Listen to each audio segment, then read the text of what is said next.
नमस्कार। आज हम लेसन प्लान यानी पाठ योजना को देखेंगे।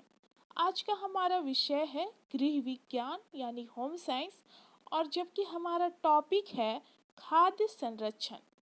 तो ये सारा लेसन प्लान खाद्य संरक्षण टॉपिक पर बनाया गया है। बाकी के लेसन प्लान को आप प्लेलिस्ट में जाकर देख सकते हैं।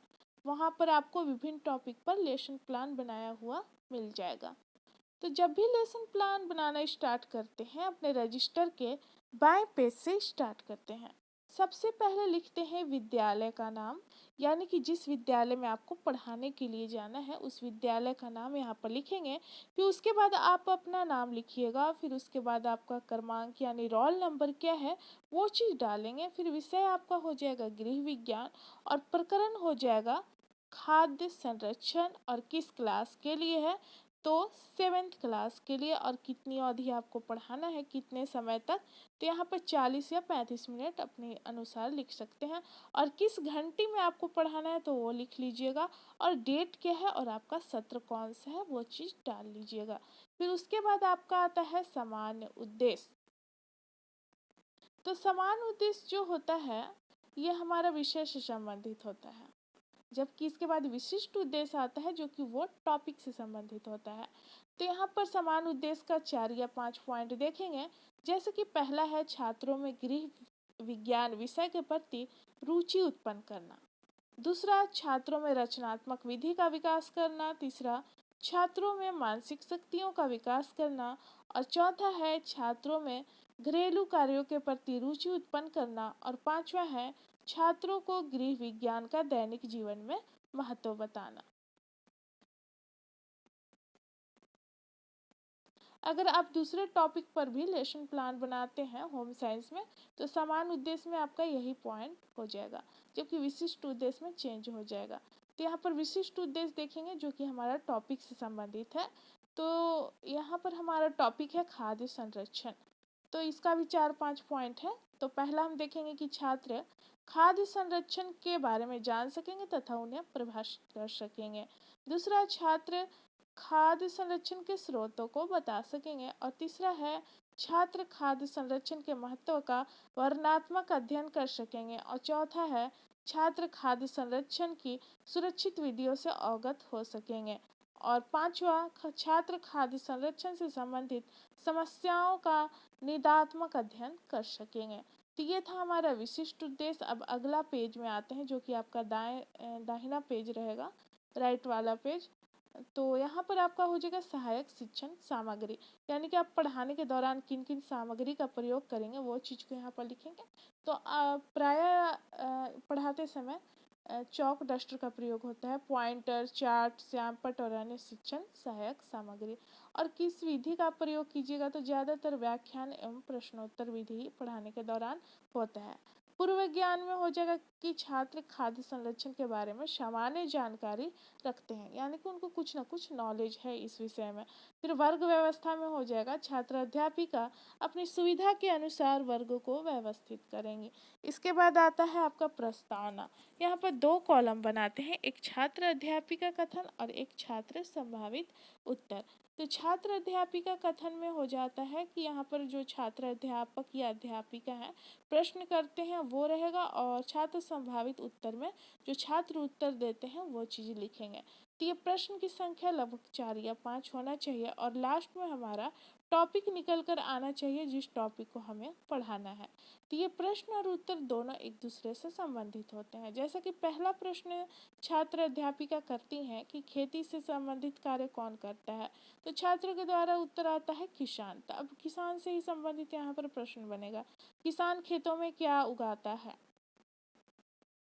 तो यहाँ पर छात्रों के द्वारा उत्तर आता है अनाज, सब्जियां आदि। अब यहाँ पर देखिए जैसे कि यहाँ पर है, तो इसी से संबंधित तीसरा प्रश्न है कि अनाज का उपयोग हम किस काम के लिए करते हैं, तो छात्रों के द्वारा उत्तर आता है भोजन के लिए। फिर उसी से संबंधित चौथा प्रश्न देख सकते हैं, भोजन तथा अनाज को लंबे समय तक रखने के लिए क्या करते हैं, तो छात्रों के द्वारा उत्तर आता है खाद्य संरक्षण या भोज्य पदार्थों का संरक्षण। अब पांचवा प्रश्न देखेंगे, खाद्य संरक्षण के बारे में विस्तार पूर्वक बताएं। तो यहाँ पर छात्र नहीं बता पाते हैं विस्तार पूर्वक, तो इसलिए यहाँ पर समस्यात्मक हो जाता है और हम देख सकते हैं कि हमारा टॉपिक निकल कर आ गया जिस टॉपिक को हमें पढ़ाना है। तो हमारा टॉपिक है खाद्य संरक्षण। तो यहाँ पर आपका हो जाएगा छात्र अध्यापिका कथन में खाद्य संरक्षण, और पाठ की उद्घोषणा में हो जाएगा आज हम लोग खाद्य संरक्षण के बारे में विस्तार पूर्वक अध्ययन करेंगे। अब उसके बाद अगला पेज में आइएगा, दूसरे पेज में, जिसमें कि आप दोनों साइड का पेज यूज करेंगे। इसे प्रस्तुतिकरण के नाम से जाना जाता है। यहाँ पर 4 कॉलम आपको बनाना होगा। एक तो शिक्षण बिंदु का, दूसरा छात्र अध्यापिका क्रियाशीलता का, तीसरा छात्र क्रियाशीलन का, और चौथा श्यामपट्ट कार्य का। तो शिक्षण बिंदु में आपका जो टॉपिक है, जैसे कि खाद्य संरक्षण टॉपिक है, तो उससे संबंधित पॉइंट रहेगा, और आपका छात्र अध्यापिका क्रियाशीलता में उस पॉइंट का व्याख्या रहेगा। यानी कि छात्र अध्यापिका क्लास में जिस तरह व्याख्या देती हैं उस चीज़ को यहाँ पर लिखेंगे। और छात्र क्रियाशीलन में हो जाएगा छात्रों का व्यवहार किस तरह का है, किस प्रकार का उत्तर दे रहे हैं क्लास में, उस चीज़ को लिखेंगे। और श्यामपट्ट कार्य में यानी कि जो आप पढ़ाते हैं क्लास में, तो ब्लैक बोर्ड पर जो मेन पॉइंट को आप लिखते हैं बच्चों को समझाने के लिए, उस चीज़ को यहाँ पर लिखेंगे। और आप अपने अनुसार डायग्राम भी बना सकते हैं। तो जैसे कि हम खाद्य संरक्षण का परिचय देखेंगे, तो यहाँ पर देख सकते हैं कि खाद्य संरक्षण जो है एक ऐसी प्रक्रिया है जो संग्रहित भोजन को ताज़ा रखती है और इसे खराब होने से बचाती है। खाद्य संरक्षण भोजन में बैक्टीरिया को मारता है तथा इसे लंबे समय तक सुरक्षित रखता है। भोजन को इस ढंग से पकाया एवं ऐसे वातावरण में रखा जाता है जिससे उसे एक निश्चित समय तक सुरक्षित रखा जा सके और उसे ग्रहण करने में कोई हानि न हो। तो यहाँ पर देखते हैं कि व्याख्या दिया गया, खाद्य संरक्षण का परिचय बताया गया। तो अब उसी से संबंधित प्रश्न करती हैं छात्र अध्यापिका, जिसे बोधात्मक प्रश्न के नाम से हम जानते हैं। तो प्रश्न करती हैं कि खाद्य संरक्षण है क्या। तो छात्रों के द्वारा उत्तर आता है भोजन को लंबे समय तक सुरक्षित रखना और खराब होने से बचाना ही खाद्य संरक्षण है।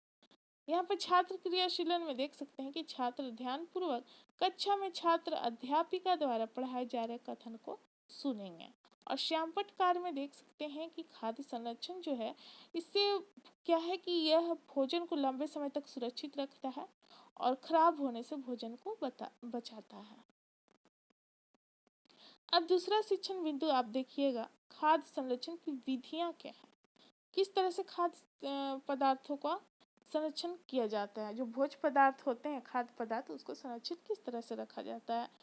तो हम यहाँ पर 4 विधि देखेंगे। पहला है सुखाना या निर्जलीकरण। तो जैसे कि हम देखते हैं पापड़ हो गया, चिप्स हो गया, लाल मिर्च हो गया, ये सब सुखा के संरक्षित रखा जाता है। ये विभिन्न प्रकार की सब्जियों को भी सुखाकर संरक्षित रखा जाता है। तो खाद्य पदार्थों को सुखाकर नमी समाप्त करके उसे अधिक समय तक सुरक्षित रखा जा सकता है, जैसे कि पापड़, चिप्स, लाल मिर्च आदि। दूसरा, ठंडी विधि द्वारा आहार संरक्षण। जैसे कि हम फ्रिज का प्रयोग करते हैं तो क्या होता है कि जो खाद्य पदार्थ है वो थोड़ा समय तक अधिक टिकता है। तीसरा है घरेलू संरक्षित पदार्थ द्वारा संरक्षण, जिसमें कि हम देखते हैं नमक, मसाला, तेल प्रयोग करके। अचार को देख सकते हैं कि अचार अधिक समय तक संरक्षित रहता है, सुरक्षित रहता है, क्योंकि उसमें मसाला, तेल का प्रयोग होता है। क्योंकि तेल के अंदर जीवाणुओं को सांस लेने में कठिनाई होती है, क्योंकि हवा प्रवेश नहीं कर पाता है तेल के कारण। तो इस कारण जो अचार होता है अधिक लंबे समय तक सुरक्षित रहता है। और चौथा आपका हो जाएगा रासायनिक पदार्थ द्वारा संरक्षण, जैम, स्क्वैश, शरबत आदि। इसमें क्या होता है कि सिट्रिक एसिड, सोडियम बेंजोएट आदि का प्रयोग किया जाता है। अब हम देखेंगे जो व्याख्या दिया गया, ये 4 विधियां हैं। उसी से संबंधित प्रश्न करती हैं छात्र अध्यापिका कि खाद्य संरक्षण की 2 विधियां क्या है, बताइए। तो छात्र के द्वारा उत्तर आता है सुखाना एवं ठंडी विधि द्वारा आहार का संरक्षण। यहाँ पर श्यामपट्ट कार्य में देख सकते हैं कि जो विधियां हैं तो वही चीज़ आपका हो जाएगा। सुखाना हो गया, निर्जलीकरण, ठंडी विधि द्वारा संरक्षण, घरेलू संरक्षित पदार्थ द्वारा संरक्षण, और रासायनिक पदार्थ द्वारा संरक्षण, जिसमें कि हम सिट्रिक एसिड, सोडियम बेंजोएट आदि का प्रयोग करते हैं। अब अगला पेज में आएंगे, क्योंकि ये पेज फुल हो चुका।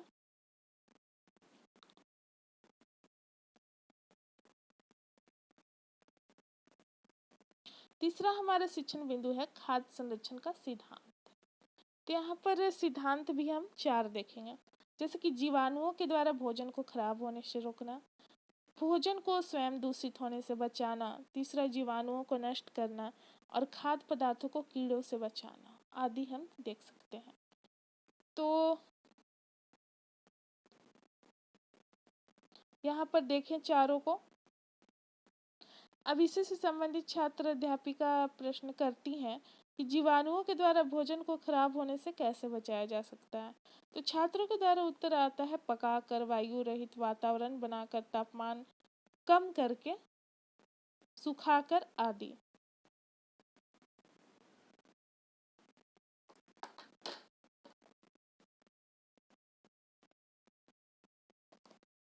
यहाँ पर इसका उत्तर देखें, फिर छात्र क्रियाशीलन में देख सकते हैं कि छात्र श्यामपट्ट में लिखे जा रहे वाक्यों को अपनी कॉपी में लिखेंगे। खाद्य संरक्षण का सिद्धांत में देख सकते हैं कि भोजन को खराब होने से बचाना, जीवाणुओं को नष्ट करना और भोजन को स्वयं दूषित होने से बचाना आदि। चौथा हमारा शिक्षण बिंदु है खाद्य संरक्षण का महत्व। क्यों महत्व है? तो यहाँ पर छात्र अध्यापिका क्रियाशीलता में देख सकते हैं खाद्य संरक्षण के द्वारा खाद्य पदार्थों को अधिक लंबे समय तक सुरक्षित रखा जाता है। पहला कि हम देख सकते हैं कि धन की बचत, तो खाद्य पदार्थों को खरीद कर संरक्षित करने तथा उसको महंगे समय में प्रयोग करने से धन की बचत होती है। दूसरा, अतिरिक्त खाद्य पदार्थों का सदुपयोग कर सकते हैं खाद्य संरक्षण के द्वारा, यानी कि जो अधिक खाद्य पदार्थ है, मतलब अधिक चीज आ गया तो उसको बनाकर अधिक लंबे समय तक, यानी कि उसको पकाकर लंबे समय तक हम सुरक्षित रख सकते हैं। तीसरा, श्रम और समय का बचत भी होता है। अधिक समय तक जब हम यूज करेंगे जो चीज़ भोज्य पदार्थ जो की है, अगर हम उसे बनाते हैं तो अधिक लंबे समय तक यूज करते हैं, तो इसमें क्या होता है कि समय का भी बचत होता है और मेहनत भी नहीं लगता है। चौथा, संरक्षण की विभिन्न विधियों का प्रयोग करके भोजन में विविधता लाई जाती है। अब जो व्याख्या दिया गया उसी से संबंधित प्रश्न करती हैं छात्र अध्यापिका कि खाद्य संरक्षण का महत्व क्यों है। तो छात्रों के द्वारा उत्तर आता है कि खाद्य संरक्षण भोज्य पदार्थों को अधिक लंबे समय तक सुरक्षित रखने में सहायक होता है, इसलिए इसका महत्व है। और हम श्यामपट्ट कार्य में देख सकते हैं कि अतिरिक्त खाद्य पदार्थों का सदुपयोग होता है, विविधता लाया जाता है, धन की बचत होती है और श्रम और समय का भी बचत होता है। अब इसके बाद अगले पेज में हम आएंगे जिसमें मूल्यांकन करेंगे, यानी कि जो चीज़ पढ़ाया गया है उसी से संबंधित प्रश्न किया जाता है छात्रों से और देखा जाता है कि उन्होंने क्या सीखा और समझा। इससे टीचर को पता चलता है कि छात्रों ने क्या ग्रहण किया है। तो ये जो मूल्यांकन किया जाता है, ये प्रश्न 4 या 5 होना चाहिए लगभग, और जिसका उत्तर छात्र क्लास में ही देते हैं। तो यहाँ पर पहला प्रश्न है खाद्य संरक्षण क्या है। दूसरा, खाद्य संरक्षण क्यों आवश्यक है। तीसरा, खाद्य संरक्षण की विधियाँ क्या है। चौथा, खाद्य संरक्षण का सिद्धांत क्या है। और पांचवा, खाद्य संरक्षण का महत्व क्या है। अब मूल्यांकन हो गया, उसके बाद पुनरावृत्ति किया जाता है, यानी कि जो चीज़ पढ़ाया गया है उसको एक बार छात्रों के सामने दोहरा दिया जाता है ताकि वो अच्छी तरह से उनको याद रहे और भूले ना। यहाँ पर पुनरावृत्ति में है खाद्य संरक्षण के द्वारा भोज्य पदार्थों को अधिक लंबे समय तक सुरक्षित रखा जाता है। भोज्य पदार्थों को सुखाकर ठंडे स्थानों पर रखकर एवं संरक्षित पदार्थ द्वारा संरक्षण करके, जैसे कि नमक, तेल, मसाला आ गया, संरक्षित पदार्थ आदि द्वारा खाद्य पदार्थों को संरक्षित रखा जा सकता है। तीसरा है कि खाद्य संरक्षण द्वारा धन की बचत होती है और इससे श्रम और समय का भी बचत होता है। अब पुनरावृत्ति के बाद होमवर्क यानी गृह कार्य दिया जाता है छात्रों को। तो ये प्रश्न थोड़ा सा कठिन होना चाहिए ताकि छात्र इसको क्लासरूम में ना कर सकें, जाकर घर पर इसको करें। तो यहाँ पर प्रश्न है कि खाद्य संरक्षण के बारे में विस्तार पूर्वक बताएं। दूसरा है खाद्य संरक्षण की विधियों का वर्णन करें। तो यहाँ पर हमारा समाप्त होता है पाठ्य योजना। मिलते हैं अगले वीडियो में। धन्यवाद।